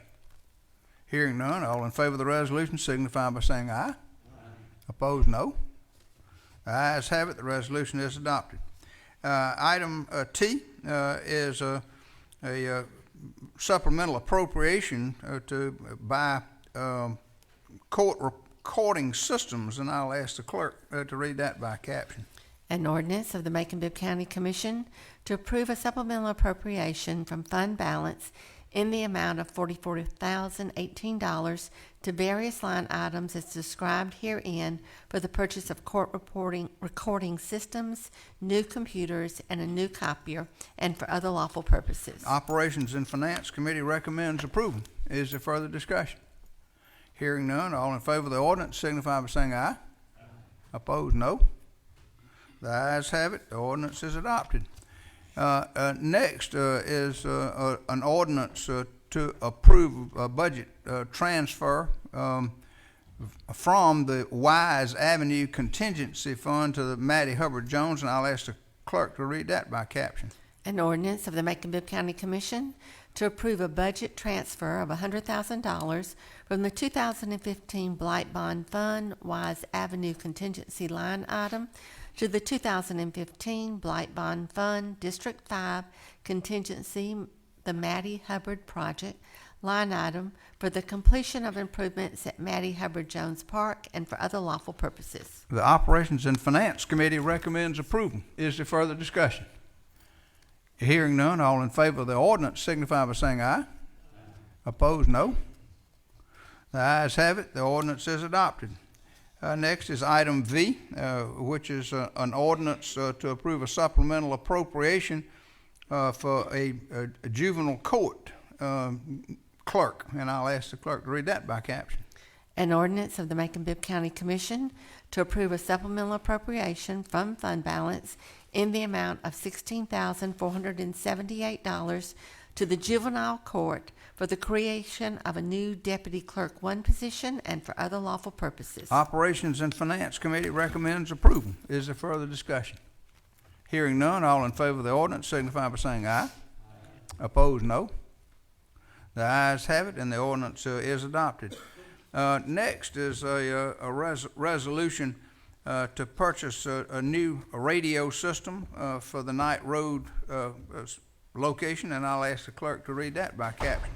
A resolution of the Macon-Bibb County Commission to authorize the mayor to execute a purchase and sale agreement with Williams Communication Incorporated in the amount of $717,658.82 for the replacement of the Knight Road 12-channel radio frequency site, with the new site being the Harris Master 5 base station, to be paid from 2018 SPLOST funds and for other lawful purposes. Operations and Finance Committee recommends approval. Is there further discussion? Hearing none, all in favor of the resolution signify by saying aye. Opposed, no. The ayes have it. The resolution is adopted. Item X is an ordinance to reappropriate $633,000 in SPLOST proceeds from the Elaine Lucas Senior Center to North Macon Park, and I'll ask the clerk to read that by caption. An ordinance of the Macon-Bibb County Commission to reappropriate $633,921.25 in 2018 SPLOST proceeds or SPLOST bond proceeds from the construction of the Elaine Lucas Senior Center to the North Macon Park project for various planned expenditures as described herein and for other lawful purposes. The Operations and Finance Committee recommends approval. Is there further discussion? Hearing none, all in favor of the ordinance signify by saying aye. Opposed, no. The ayes have it. The ordinance is adopted. Next is an ordinance to appropriate approximately $15 million in SPLOST proceeds for various planned expenditures with a committee amendment, and I'll ask the clerk to read that by caption. An ordinance of the Macon-Bibb County Commission to authorize the appropriation of up to $15,178,106 in 2018 SPLOST proceeds for various planned expenditures as described herein and for other lawful purposes. Operations and Finance Committee recommends approval. Is there further discussion? Hearing none, all in favor of the ordinance as amended signify by saying aye. Opposed, no. The ayes have it, and the ordinance as amended is adopted. Finally is item Z, which is a supplemental amount for a new assistant district attorney. And I'll ask the clerk to read that by caption. An ordinance of the Macon-Bibb County Commission to approve a supplemental appropriation from fund balance in the amount of $38,825 to the District Attorney's Office for the creation of a new Assistant District Attorney's position and for other lawful purposes. The Committee of the Whole recommends approval. Is there further discussion? Hearing none, all in favor of the ordinance signify by saying aye. Opposed, no. The ayes have it. The ordinance is adopted. Finally, we have an item that was added in pre-commission. It's item AA, and it's to name the new tennis center at the South Macon Recreation Center, and I'll ask the clerk to read that by caption. A resolution of the Mayor and Board of Commissioners of the County of Macon-Bibb, Georgia, to name the tennis facilities at the South Bibb Recreation Center as the Randy Stevens Tennis Center, in honor of Randy Stevens' contributions to his community and to the sport of tennis and for other lawful purposes. The Committee of the Whole actually amended that in pre-commission and recommends approval as amended. Is there further discussion? Hearing none, all in favor of the resolution as amended signify by saying aye. Opposed, no. The ayes have it, and the item is approved. The resolution is adopted. That brings us now to new business, and there are several items of new business that I'll read and refer.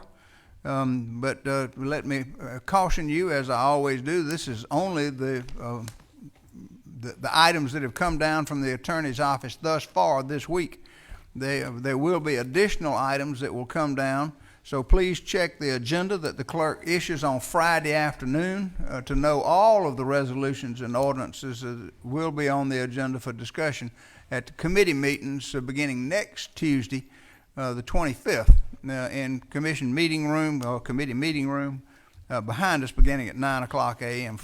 The first item of new business is an ordinance to amend Article 2 of Chapter 28 of the Code to set a minimum red clearance interval of 2 seconds at all signaled intersections within Macon-Bibb County. I'm going to refer that to the Public Safety Committee. Item B is a resolution authorizing the mayor to approve a general construction contract with WLS Construction, Inc. For site and landscape construction services at Elm Street Park in the amount of $184,000 to be paid from 2018 SPLOST proceeds and or SPLOST revenues. I'm going to refer that to the Operations and Finance Committee.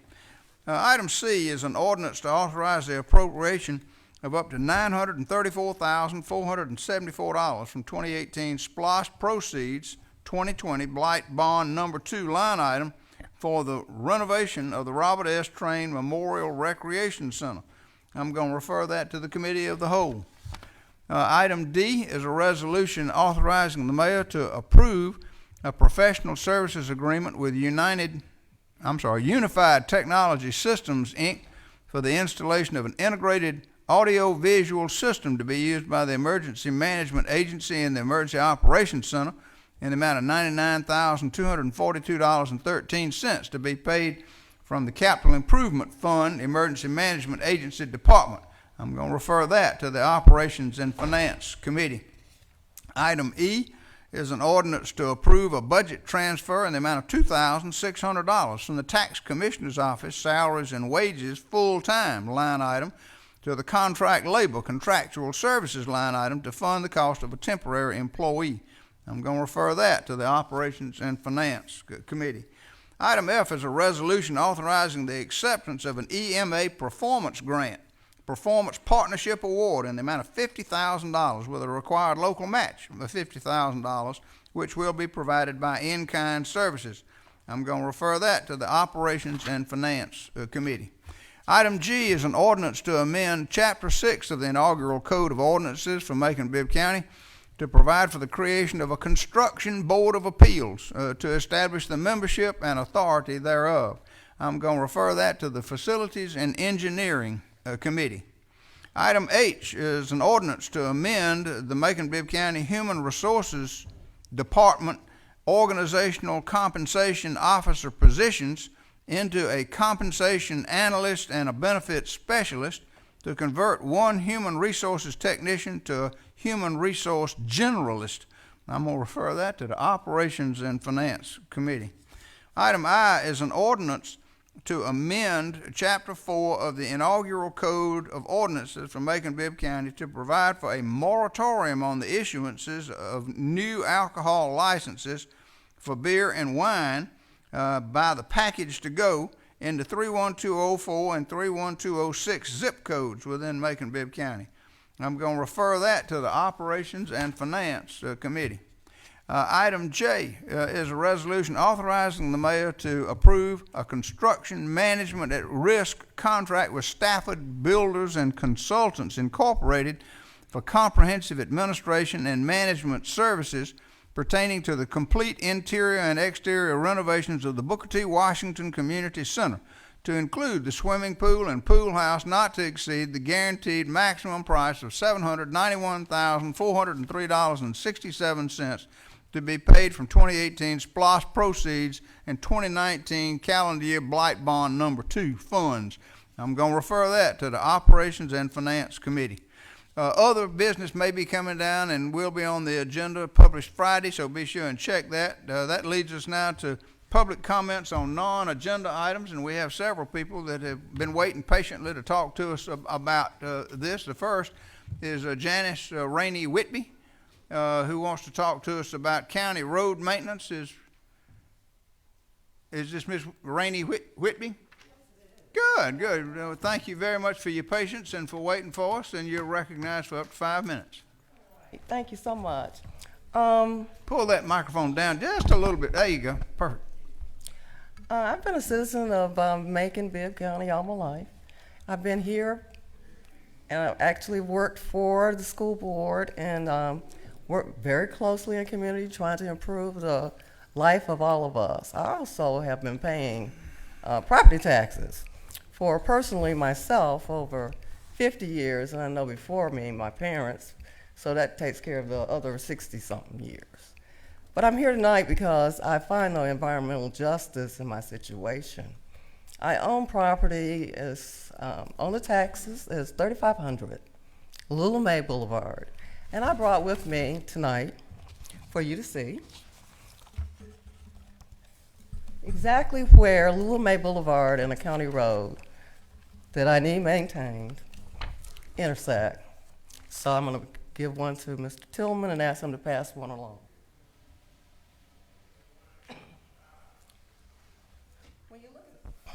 When you look at the pictures, you're going to see the fact that there is a fire hydrant, but where the fire hydrant is not the extent of the road. It's just where they brought the water and they stopped. The extent of the road actually should bound my property, 3500 Lula May. But in the middle of the road are pine trees. We're not talking scrubs or brushes or bushes. We're talking 20-year-old pine trees, been waiting for you guys to maintain the right-of-way. So I'm here to bring to your attention the fact this has been ongoing. There is right now a Public Works ticket. There have been many other Public Works tickets. I have sent letters. I have called. My husband just recently met Public Works and some neighbors out there to look at yet another year of pine trees. I would appreciate it if you could bring this forward as a priority, because I would like access to my property that I've been paying taxes on from a public road. That's it. Thank you. Thank you, Ms. Rainey Whitby. I appreciate you being here and appreciate your comments, and the clerk has taken your handout. Ms. Sarah Narachi? Ms. Narachi? Good. Thank you for your patience and for being here. You're recognized for up to 5 minutes. You can answer this question for me. Earlier today, 1095 Pionono Avenue's alcohol license was on the docket. And then when I came in today, it wasn't on here, and that's what I wanted, I guess, to speak about. And I didn't know if a decision had already been made with that, or if you're still, I guess, hearing from the community about it. Let me see if the county attorney can't shed some light on that for you. I think this was where the Senate regular mail should have sent it certified mail, and because of that, we didn't want to take action on it until we could track and be sure that. That's right. I think that's correct. It can be on the next agenda. Right. So it'll be 2 weeks from tonight. Okay. Yeah, So and like I say, it was on there, but then they found out that they didn't send the requisite notice to the last address by certified mail. They just sent it regular mail, so they couldn't guarantee that it had been delivered. So they decided to postpone it for 2 weeks. should I just come back then, or do you need to hear from me? I would if you were interested, but check the agenda Okay. and be sure that it's on the agenda. And I apologize for it being on the agenda and then pulled off, but that was I just didn't want to miss the opportunity. So Right, okay. I'm happy to come back. very, and do very that. good. Yeah, Thank you very much. Good. Arian Smith. Arian, saw you here earlier. You want to talk to us about 1095, the same alcohol license. Yeah, you're recognized for up to 5 minutes, sir. How everybody doing tonight? I know we've been here a minute, so I'll be brief. I was here to talk about the 1095 thing, but I want to say thank y'all again, and also for even considering the 10I under new business. But I also want to say under the current ordinance and laws under the current ordinance, the laws aren't set up for the citizens to determine what type of commercial business come into the neighborhoods. And also the county needs to do a better job reviewing liquor licenses in certain neighborhoods, particularly District 5, like Unionville, Pleasant Hill, and the entire West Macon. But I just want to say I'm here in support of the new 10I business. Thank you, Mr. Smith. Thank We y'all. appreciate you being here. Appreciate your patience to wait for us. Lemuel Brown.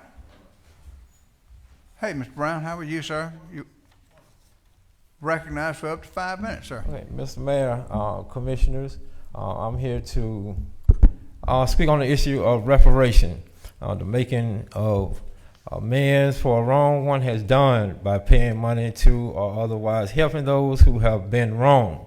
I am president of the Macon Bill Southern Christian Leadership Conference here in Macon. The issue is freedom, justice, equality. The answer to the injustice, inequality, freedom, and crime is reparation. Freedom is not voluntarily given by the oppressor. It must be demanded by the oppressed. Reverend Dr. Martin Luther King, Jr.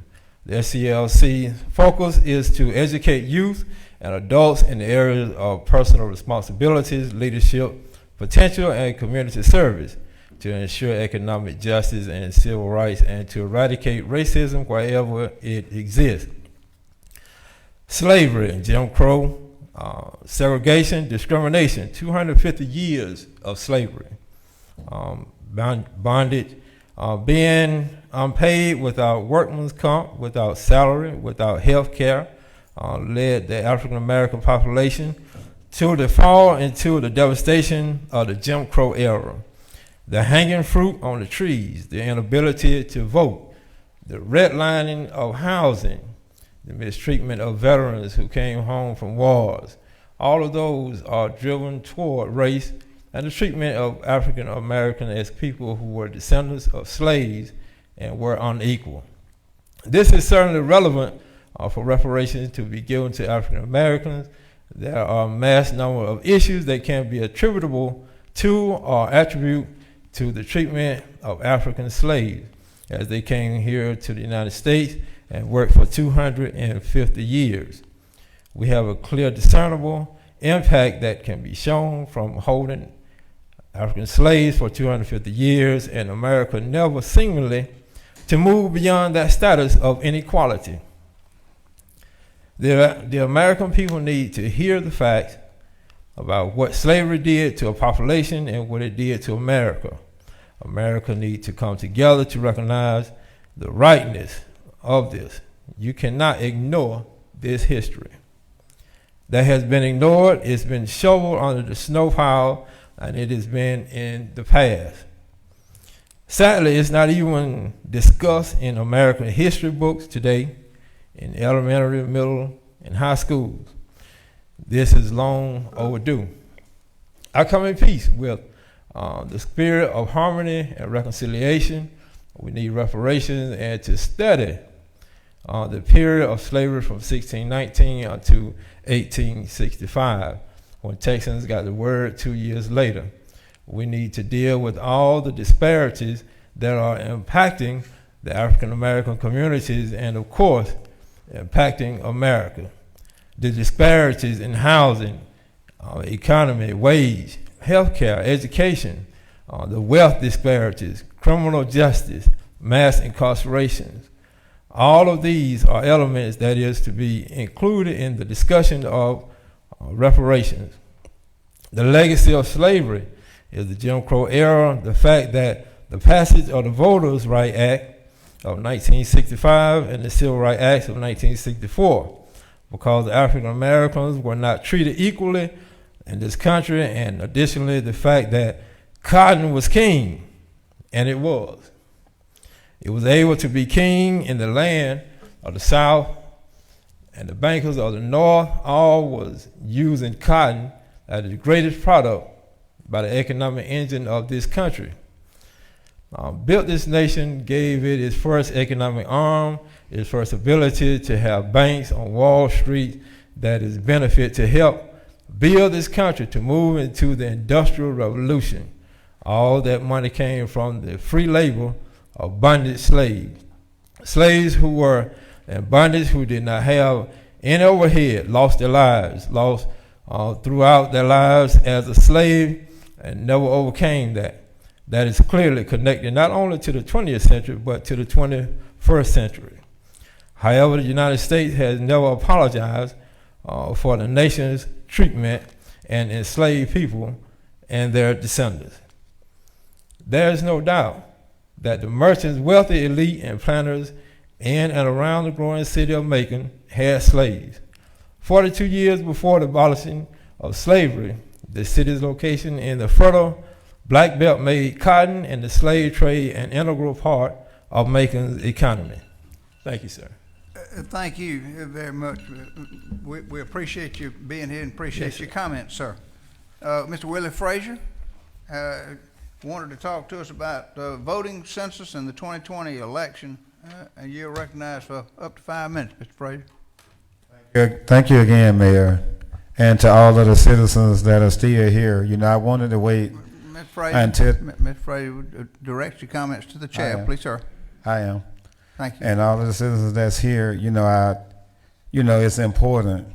My reason for staying is to let you know that it is important. Your vote is important.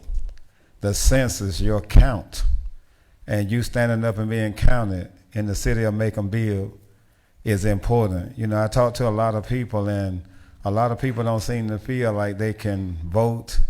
There is a stigma with the idea of voting and whether there's things are going to be done right in city government. I feel like things will be done right here in Macon-Bibb. In city government is why I stand here And I applaud everybody that go and vote year after year after year, and those that don't vote, please go vote. Learn your area, learn your district, and learn that your vote is important. A no vote and a non-vote is just as well to the opposition as you not voting at all. You need to vote. It's very important in this 2020 election that's coming up. Please vote. Make your vote count. Cast your bread upon the waters and see won't it come back, and see won't things happen, see won't things change. We need a change of wind in the city of Macon-Bibb, and we need you to vote. Stand up and be counted. The census is important. We need to know that you're here so that we can do the things that we need to do to make sure that you get what you need, that things are done that you need, and that there are people that care, because I was afraid you do care about every Macon citizen, every citizen of Macon-Bibb. And thank you, Mayor, again. Thank you, Mr. Frazier. We again. appreciate your patience, appreciate you being in, appreciate your comments. Finally, Mr. Donald Richardson got some grassroots reflections that he wants to share with us. Mr. Richardson, always good to see you, sir. You're recognized for up to 5 minutes.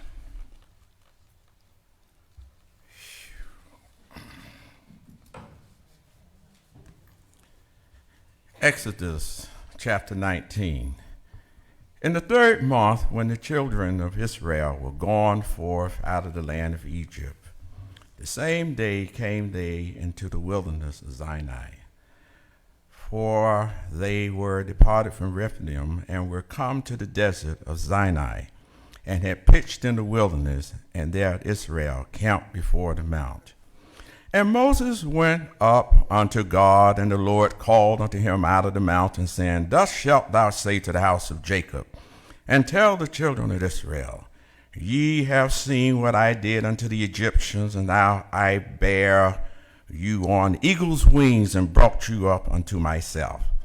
Now therefore, if ye will obey my voice, and indeed, and keep my covenant, then ye shall be a peculiar treasure unto me above all people, for all the earth is mine. And ye shall be unto me a kingdom of priests and a holy nation. These are the words which thou shalt speak unto the children of Israel. And Moses came and called for the elders of the people, and laid before their faces all these words the Lord commanded him. And all the people answered together and said, All that the Lord hath spoken we will do. And Moses returned the words of the people unto the Lord. And the Lord said unto Moses, Lo, I come unto thee in a thick cloud, that the people may hear when I speak with thee, and believe thee forever. And Moses told the words of the people unto the Lord. And the Lord said unto Moses, Go unto the people and sanctify them today and tomorrow, and let them wash their clothes. And be ye ready against the 3rd day, for the 3rd day the Lord will come down in the sight of all the people upon Sinai. And thou shalt set bounds unto the people round about, saying, Take heed to yourselves, that ye go not up into the mount, or touch the board of it. Whosoever toucheth the mount shall be surely put to death. There shall not a hand touch it, but he shall surely be stoned or shot through. Whether it be beast or man, it shall not live. When the trumpet sounded long, they shall come up to the mount. And Moses went down from the mount unto the people, and sanctified the people, and they washed their clothes. And he said unto the people, Be ready against the 3rd day, come not at your wives. And it came to pass on the 3rd day in the morning, that there were thunders and lightnings and a thick cloud upon the mount, and the voice of the trumpet exceeding loud, so that all the people that was in the camp trembled. And Moses brought forth the people out of the camp to meet with God, and they stood in the night apart of the mount. And Mount Sinai was altogether on smoke, because the Lord descended upon it in fire, and the smoke thereof ascended as the smoke of a furnace, and the whole mount quaked greatly.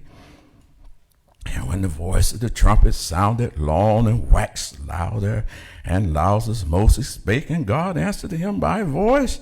And the Lord came down upon Mount Sinai on the top of the mountain. The Lord called Moses up to the top of the mountain, and Moses went up. And the Lord said unto Moses, Go down and charge the people, lest they break through unto the Lord to gaze, and many of them perish. And let the priests also which come near to the Lord sanctify themselves, lest the Lord break forth upon them. And Moses said unto the Lord, The people cannot come up to Mount Sinai, for thou chargest us, saying. Mr. President, thank you very much for your patience and for being here with us and sharing those grassroots reflections with us. Having reached the end of our agenda, no requests for points of personal privilege, can I get a motion to adjourn? And without objection, we are adjourned. Thank you, ladies and gentlemen.